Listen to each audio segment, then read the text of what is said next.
اللہ کریم کا لطف و کرم ہے کہ اس کی عطا نہیں رکتی، وہ دیتے پر دیتا چلے جاتا ہے.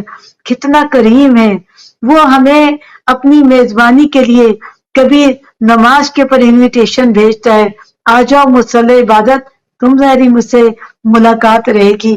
اور پھر ماہ بارک رمضان میں تو پھر خدا کریم نے اور ہی کمال کر دیا کہ میں تمہاری ملاقات کا وقت اپنے ساتھ اب بڑھا رہا ہوں.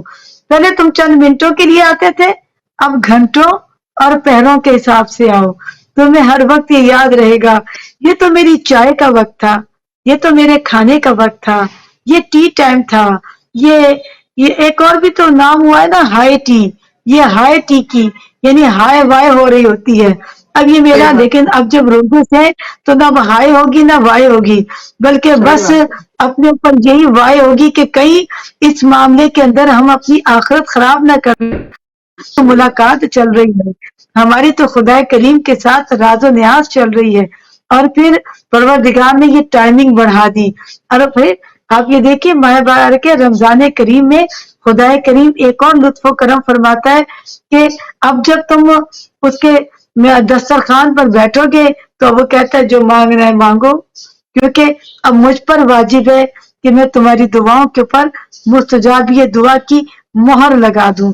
یعنی کہ اتنا احساس خدا کریم کے کا کہ اب میں تمہیں بے وقت، جب تمہارے کھانے کا وقت تھا اس وقت میں تمہیں کھانے نہیں دوں گا، اور جو تمہارا کھانے کا وقت تھا اس وقت تم نے کھانا نہیں، اور جو تمہارے کھانے کا وقت نہیں تھا شہری میں تم نے اٹھ کر کھانا ہے، اس وقت تم نے یاد کرنا. یعنی کہ سارا شیڈول آگے پیچھے ہو گیا.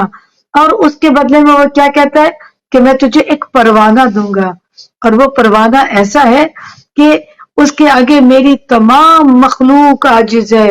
یعنی کہ میرے فرشتے میرے اس پروانے کو کہ جسے تو یہ دکھائے گا اسے تجھے کوئی کاغذی صورت میں دکھانے کی صورت نہیں، تیرے چہرے کی چمک دکھا دے گی، تیرے وجود کا وہ نور دکھا دے گا کہ جو تو نے میری محبت میں شب و روز میں میری یاد کے ساتھ ملاقات کی، اور اپنے دن کو اس طرح سے گزارا کہ کھانا سامنے تھا، پانی سامنے تھا، لیکن تو نے کسی کی طرف بھی نظر اٹھا کر نہیں دیکھی.